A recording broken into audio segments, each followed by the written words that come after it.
Assalamualaikum warahmatullahi wabarakatuh. Salam sejahtera. Adil Katalino Bacuramin Kasaruga Basengat Kajubata. Bertemu lagi dengan saya Galuh Bayu Ardi, dan kali ini kita berada dalam mata kuliah pengantar epistemologi antropologi, pertemuan yang ke-7. Dan kalau kemarin kita sudah membahas keseluruhan unsur-unsur paradigma, dan itu sangat-sangat umum, dan paradigma ini akan kita bahas karena minggu depan kita sudah ujian pertengahan semester. Nah, nanti setelah ujian pertengahan semester kita masuk pada salah satu sudut pandang pembahasan dalam epistemologi antropologi ini, dan memang pada pandangan-pandangan yang awal itu akan lebih mudah dan lebih jelas ketika kita mengetahui paradigma. Dan kali ini kita akan membahas mengenai paradigma dalam antropologi atau paradigma dalam etnografi di sini.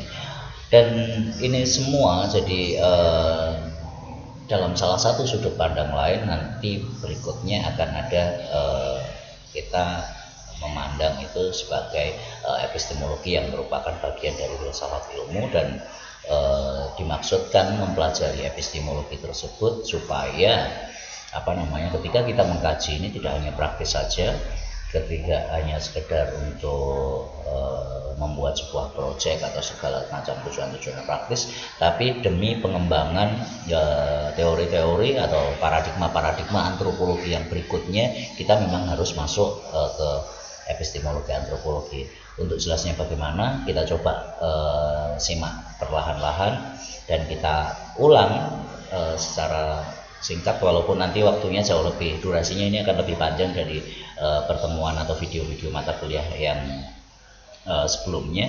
Tapi kita akan ulang lagi, coba kita lihat bagaimana asumsi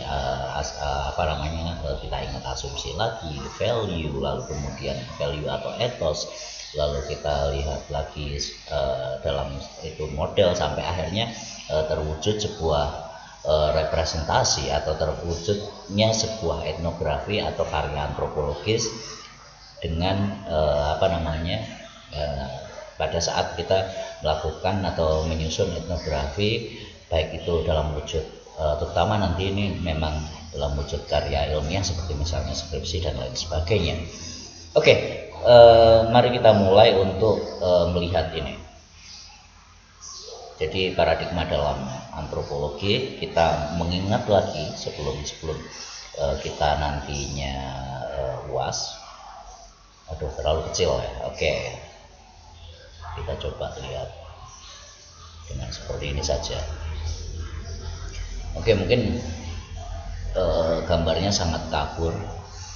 Di sini ketika kita lihat kita membacanya dari bawah, ini susunan ini disusun oleh, saya ambil dari Profesor Hedi A.M. Saputra atau yang dosen epistemologi saya dulu waktu saya masih kuliah. Di sini kita ingat pertama kali bahwa di paling dasar atau paling bagian bawah ini di sini ini merupakan asumsi dasar, lalu kemudian ini nilai atau ethos, dan kemudian di sini sebuah model. Dan dalam setiap karya ilmiah, dalam setiap tulisan-tulisan ilmiah, hal yang paling mendasar itu biasanya adalah di sini unsur paradigma di situ adalah asumsi dasar. Dan asumsi dasar ini merupakan bagian yang paling dasar. Asumsi dasar ditempatkan paling bawah di sini, dan yang paling atas di sebelah ini merupakan etnografinya atau representasi hasil akhirnya. Kita coba lihat bagaimana penjelasan mengenai bagaimana dalam susunan paradigma dalam karya ilmiah ini. Jadi yang pertama di sini asumsi dasar ini adalah unsur yang paling penting, paling dasar, dan biasanya tersembunyi atau istilahnya implisit. Karena kadang-kadang yang namanya asumsi dasar ini seringkali tidak disadari oleh para penulisnya.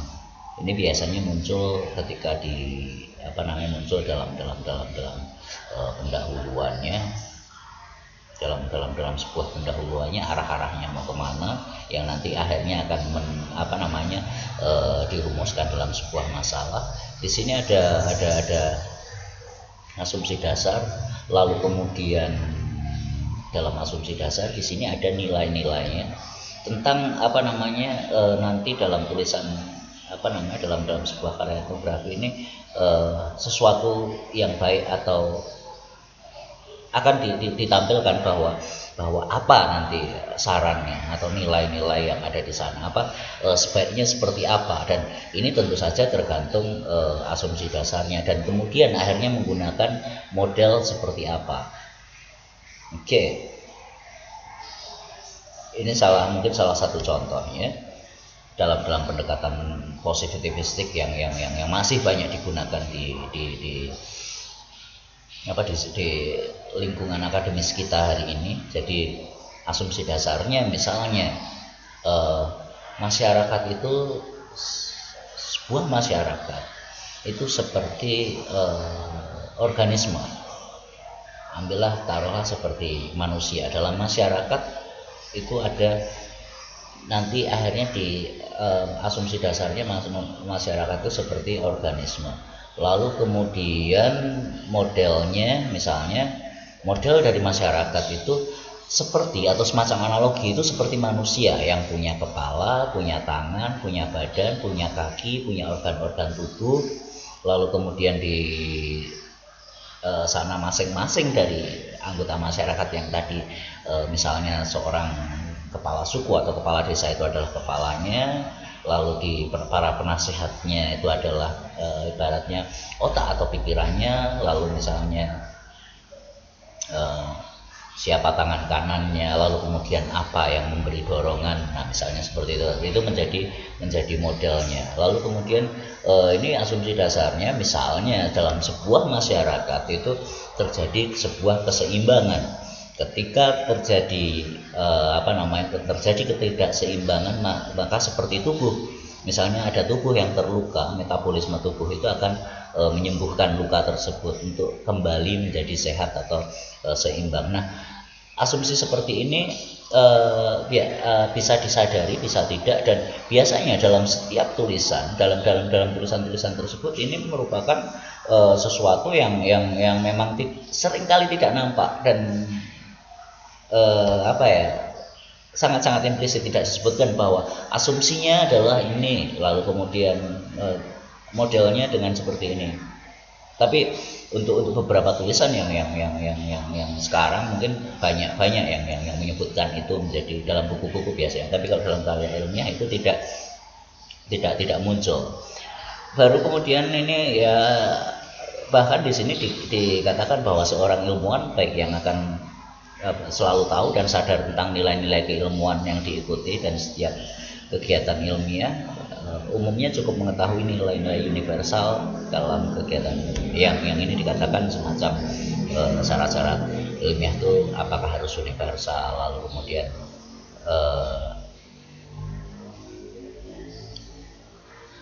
biasanya ada banyak, seperti ketika Anda membuat sebuah karya tulis, karya ilmiah, itu pasti akan bingung menentukan bagaimana pertanyaannya, lalu mau dilihat seperti apa, dan nanti itu bisa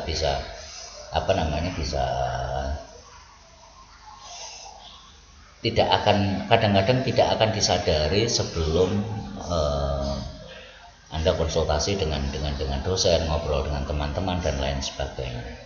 Oke, ini tadi asumsi, nilai, dan model. Nah, di sini merupakan yang tadi saya ceritakan bahwa model lebih konkret, asumsi dasar atau anggapan dasar. Dan ini model-model ini kadang-kadang masih abstrak. masih belum terdeteksi, tapi unsur dari model ini jauh lebih sederhana dibandingkan dengan yang tadi asumsi dasar tadi. Dan model itu merupakan sebuah penjelasan yang lebih konkret dibandingkan dari asumsi dasar tadi. Oke, langsung saja. Ini model asumsi itu letaknya di sini yang sangat tidak implisit. Kemudian berikutnya, kemudian biasanya setelah asumsi dasar dan asumsi dasar dan model dan juga value atau nilai tadi sudah dijelaskan di atas dan sangat-sangat implisit.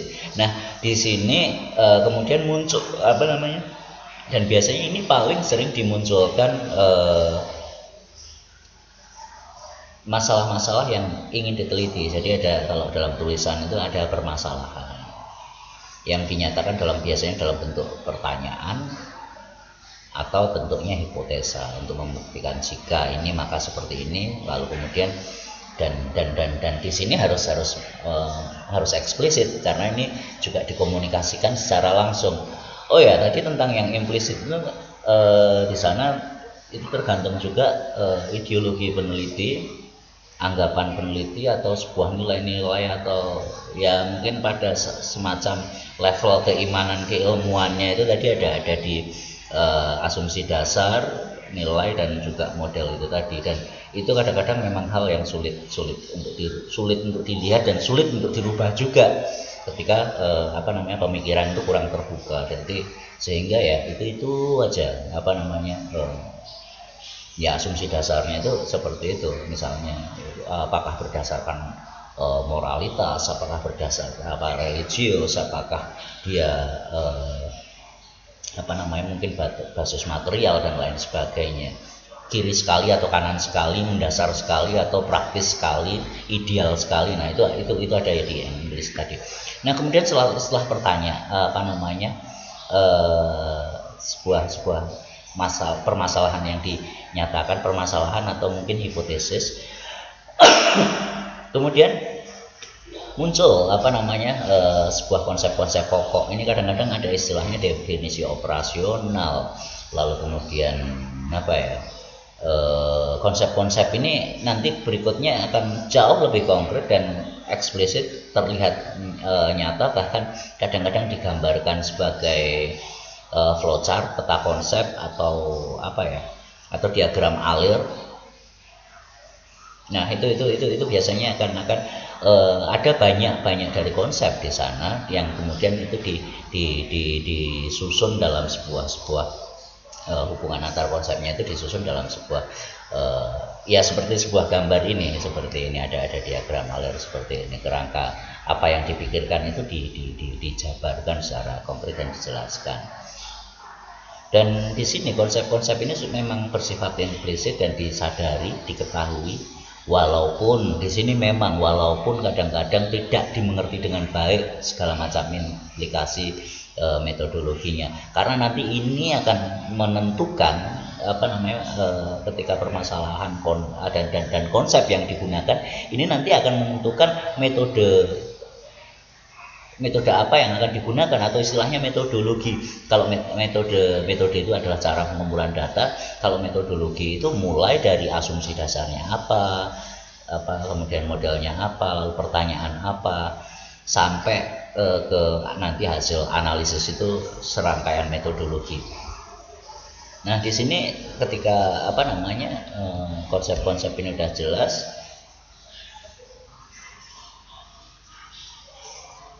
oke, ini double. Nah kemudian beranjak setelah masalah dan konsep ini kemudian beranjak pada metode penelitian dan metode analisis. Dan ini sudah dijelaskan dengan menjelaskan tahap-tahap untuk, dan ini sebetulnya merupakan sebuah cerminan ya atau memang ketika tadi yang namanya asumsi nilai dan model tadi itu di lebih operasionalkan atau lebih diperjelas, itu nanti kemudian akan muncul metode apa yang akan digunakan. Jadi pertanyaan kemudian untuk menjawab pertanyaan tadi akan seperti apa. Nah di sini kemudian akan ada pelaksanaan atau penerapan metode-metode yang didasarkan pada apa yang ada dalam asumsi dasar tadi, modelnya seperti apa, konsepnya seperti apa, dan kemudian di sini metode-metode ini merupakan tahap pelaksanaan penelitian yang dibimbing oleh unsur-unsur paradigma yang sudah ada atau yang digunakan. Dan di sini penelitian dengan menggunakan konsep-konsep tertentu memerlukan metode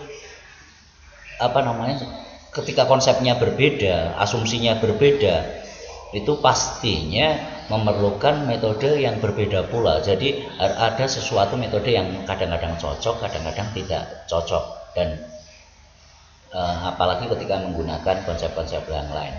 Kemudian hasil analisis ini merupakan sebuah unsur yang muncul setelah dilakukan analisis data yang dikumpulkan dengan metode tadi ya, dengan metode penelitian. Sebentar, kok ini sama?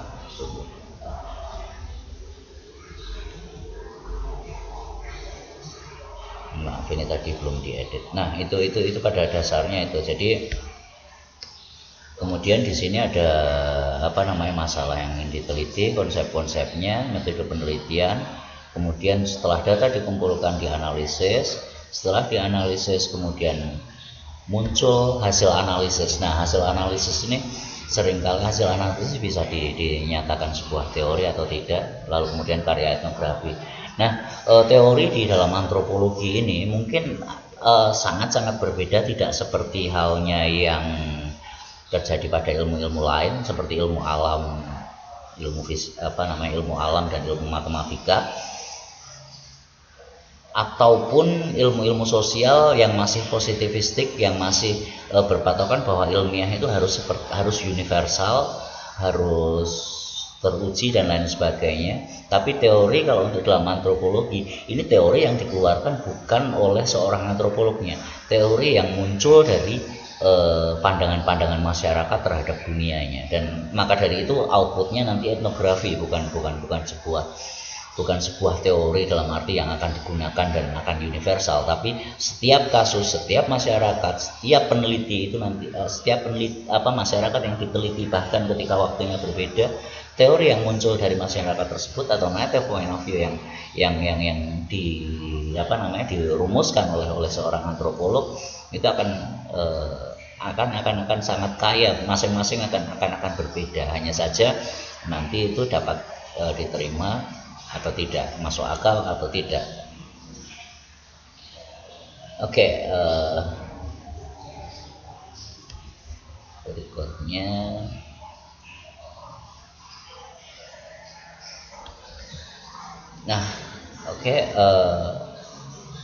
kita sudah membahas selama ini, jadi mungkin bisa langsung saja. Dan memang seharusnya mata kuliah epistemologi ini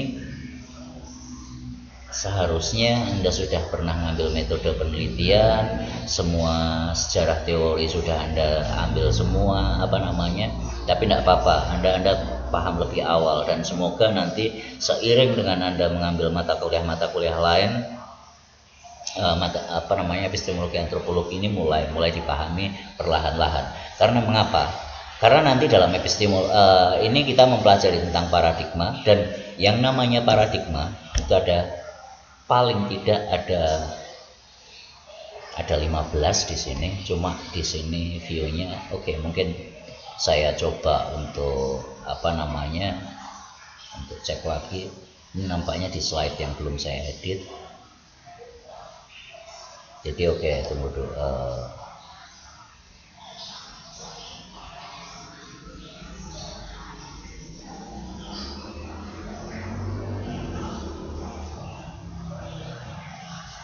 Mungkin seperti itu. Nanti saya akan tunda sebentar untuk. Di sini kemudian jenis, ada banyak paradigma, ada paradigma dalam antropologi, paling tidak yang menurut Ahimsa Putra atau Profesor Hedi di sini yang namanya paradigma sampai tahun 2008 pada saat itu beliau mengklasifikasikan paling tidak ada 15 paradigma. Pertama adalah paradigma evolusionisme atau evolusi, sering kita katakan teori evolusi, paradigma diffusionisme, paradigma partikularisme historis, paradigma fungsionalisme, ini yang seperti Malinowski, lalu kemudian fungsional struktural, antropolog Inggris, antropolog sosial itu banyak menggunakan. Sampai hari ini pun pendekatannya asumsi dasarnya itu saya masih melihat masih peninggalan semacam, mungkin kalau dalam sosiologi Emil Durkheim atau antropolognya Radcliffe Brown dan Talcott Parsons yang berlandaskan pada fungsionalisme di awal-awal. Kemudian ini paradigma analisis variabel ini menggunakan pendekatan statistik juga. Lalu kemudian paradigma cross kultural itu perbandingan antar budaya, ini juga masih positivistik. Kemudian yang agak antropologi psikologi di sini paradigma kepribadian dan kebudayaan. Jadi di sana yang dilihat adalah kebudayaannya, lalu kemudian personalnya, dan atau istilah culture and personality. Jadi ada kebudayaan, dan kebudayaan itu yang membentuk personalitas seseorang atau kepribadian seseorang, dan juga sekumpulan kepribadian itulah yang berinteraksi membentuk kebudayaan. Kemudian ini paradigma strukturalisme Levi-Strauss yang konon kabarnya dianggap post-positivis. Lalu kemudian paradigma tafsir kebudayaan seperti misalnya Clifford Geertz. Lalu paradigma materialisme budaya, ini paradigma materialisme budaya, materialisme historis, ini merupakan antropologi baru atau sering juga disebut antropologi Marxis. Ada juga yang mengatakan bahwa itu nanti wujud muncul dalam paradigma postmodernisme itu mereka adalah dikatakan antropologi baru, antropologi kritis. Nah itu berlandaskan dari materialisme budaya, cultural materialisme, dan materialisme historis, dan itu semacam paradigma yang menyatakan bahwa segala macam kebudayaan itu ditentukan oleh lingkungan fisik mereka, ditentukan oleh konsep aspek modal dan lain sebagainya. Mereka banyak menggunakan struktural marxisme di sana untuk menjelaskannya. Lalu kemudian yang mulai baru yang dikembangkan oleh Spradley mulai tahun 70-an itu adalah etnoscience. Etnoscience kalau di sosiologi dikatakan etnometodologi. Nah ini juga pengaruh bahasa. Lalu paradigma yang baru tentang konstruksionisme, bahwa kebudayaan itu merupakan sebuah konstruksi atau pemikiran. Ya ini banyak berkembang di sosiologi. Nah sementara kalau misalnya di antropologi sering juga disebut pendekatan fenomenologi. Kemudian yang sangat-sangat praktis ada paradigma actor oriented. Jadi di situ yang diorientasi berat pada aktor atau pelaku budaya di sana. Nah kemudian yang terbaru adalah paradigma postmodernisme. Nah nanti ini yang paradigma ini nanti selanjutnya akan kita bahas dengan secara epistemologi.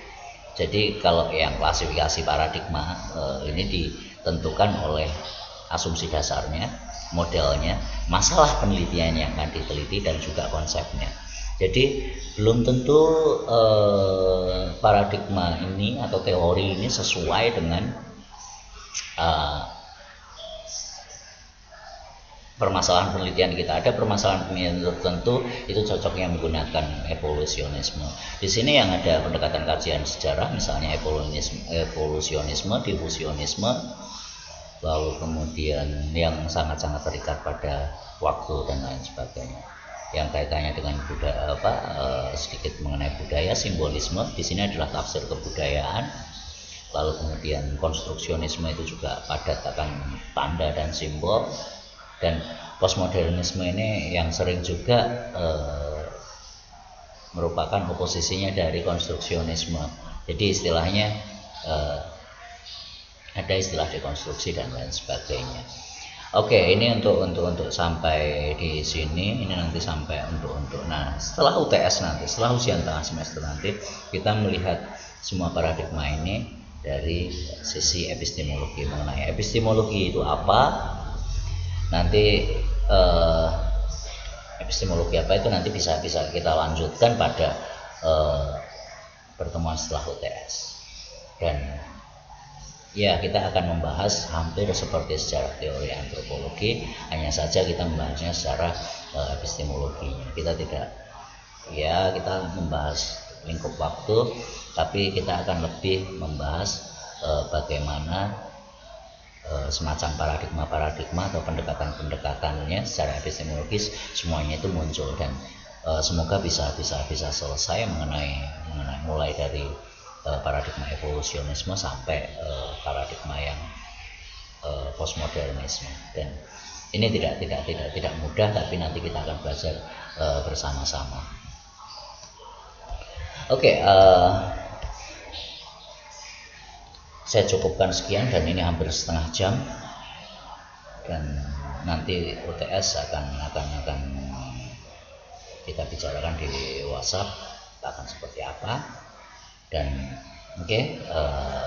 untuk sampai kali inilah kita sampai pada pertengahan semester kali ini, dan kita bertemu lagi pada saat nanti di bagian kedua semester genap ini nanti. Nah, kita akan mencoba lebih dalam, dan semoga walaupun sulit, ini bukan berarti sesuatu yang tidak mungkin untuk kita pelajari. Oke, saya ucapkan terima kasih. Dan saya ucapkan salam, tetap sehat selalu. Assalamualaikum warahmatullahi wabarakatuh. Salam sejahtera untuk semuanya. Adil Katalino Bajuramin Kasaruga Basengat Kajubata. Salam dan sehat selalu. Berjumpa lagi nanti setelah ujian tengah semester.